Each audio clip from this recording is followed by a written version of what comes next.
And brand new tonight, Egyptian President Hosni Mubarak says he will not run for a new term in office in September, but he refuses to step down any sooner. This amid enduring protests from the hundreds of thousands marching in the streets of Egypt, demanding the longtime dictator stand down by Friday. But in the speech delivered earlier today, Mubarak insisted his decision had absolutely nothing to do with the events of this past week. I tell you very honestly, and regardless of the current circumstance, that I did not intend to run for a new presidential term. I am completely keen on concluding my work for the nation in a fashion that guarantees passing the responsibility and the flag in a safe Egypt. Now, his halfway concession came after President Obama pulled his support of Mubarak and urged him not to run again. Now, President Obama responded to the news earlier tonight. After his speech tonight, I spoke directly to President Mubarak. He recognizes that the status quo is not sustainable and that a change must take place. Now, meanwhile, the fear of civil unrest continues to spread across the region and has clearly shaken up the King of Jordan enough to take extreme measures. Today, the Middle East monarch gave in to public pressure and cleaned house by firing his government and appointing a new prime minister effective immediately. His top priorities will be to provide fast economic reform and to, quote, increase popular participation in the decision-making process. But do any of these drastic changes, do they go far enough? Here with reaction tonight is Arizona Senator John McCain. He is the ranking member of the Senate Armed Services Committee and a member of the Committee on Homeland Security and Governmental Affairs. Senator, welcome back. Thanks for being with us. Thank you, Sean. Interesting times. Well, interesting and extraordinarily dangerous. I listened very closely to the president's remarks tonight, and as he was praising the demonstrators and showing his support for the demonstrators, he didn't, and talking about full participation even of opposition parties. The thing that struck me the most about this, does he not realize that if the Muslim Brotherhood, which is now creating a coalition with al-Baradei, get in power, that could mean another Iranian-style theocracy?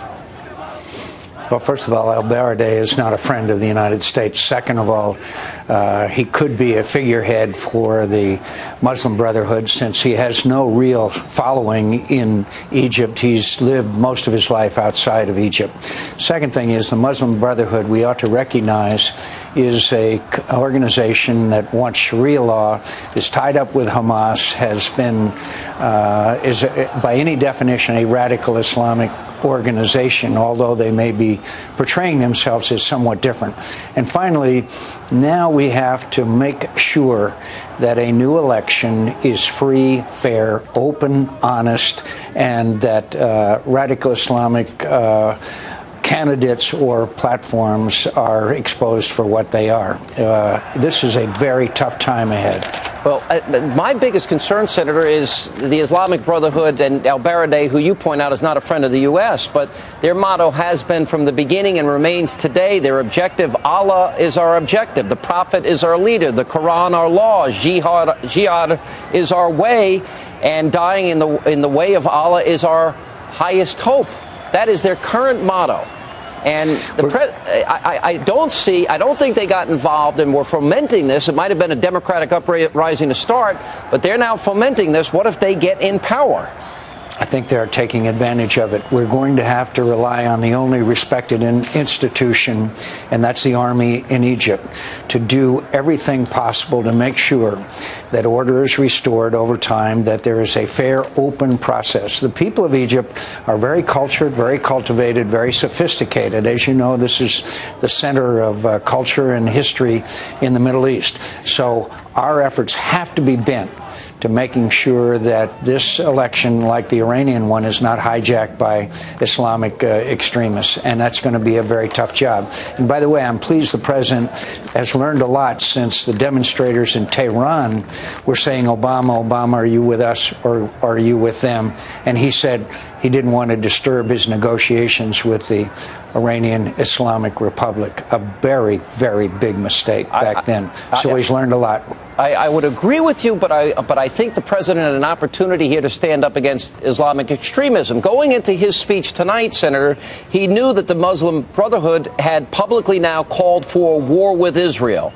The Muslim Brotherhood has now blamed the United States of America. Egyptian protesters, we know, have been saying, we hate Israel, we hate the United States of America. There was a Pew poll that came out just in 2010 where literally 17% of Egyptians, tying with Turkey and Pakistan, for the most negative view of the United States. Now, one other piece of history, when the president spoke in Cairo, apparently, the New Republic had reported at the time that he had invited members of the Muslim Brotherhood to go see his speech. It seems to me that I don't sense that the president has an awareness of just how dangerous this group can be. Well, I hope he addresses that issue and does as quickly as possible. The reality on the ground is Mubarak is exiting, and he is going to be gone from the scene one way or another. The army is an institution that is respected all over Egypt. They have had close relations with the United States, particularly the United States military, and they're going to carry a great responsibility. I believe that a success or failure of Egypt reverting or moving into a radical position is directly related to how the army is able to control things and make sure they have free, open, fair elections and an open and free society.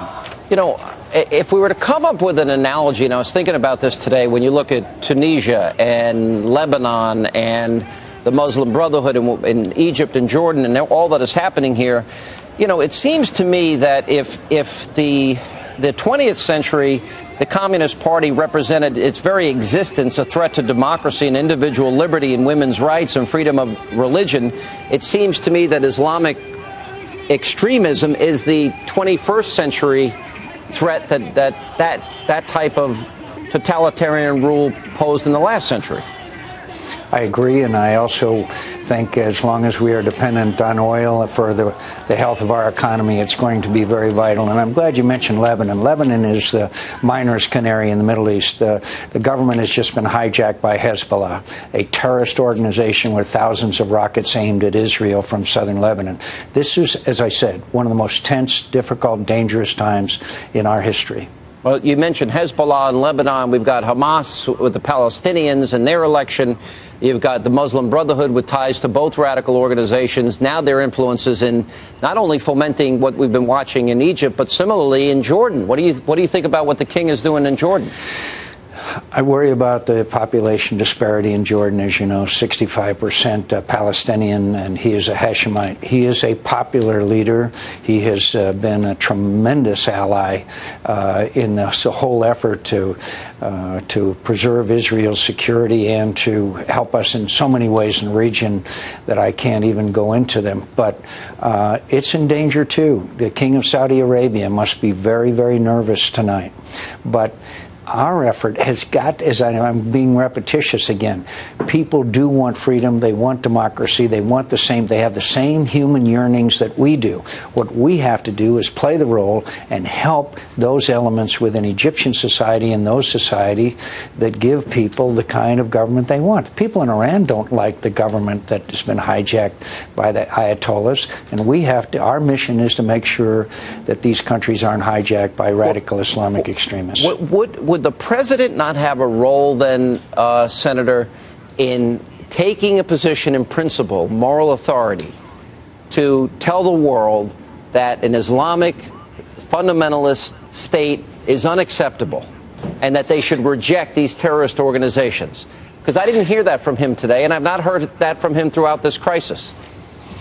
If not saying that it's unacceptable, say that they can never achieve their goals and aims of the people that are in the streets today in various countries if they are subject to the rule of Ayatollahs such as the people of Iran are. And I think he has to make that message very loud and very clear. And we are a beacon of hope to all of these people. And we are shown again the universality of the yearning for human rights and freedom. And we have to make sure they're not hijacked. All right, Senator, thank you for being with us on this busy news night. Appreciate you being here. And coming up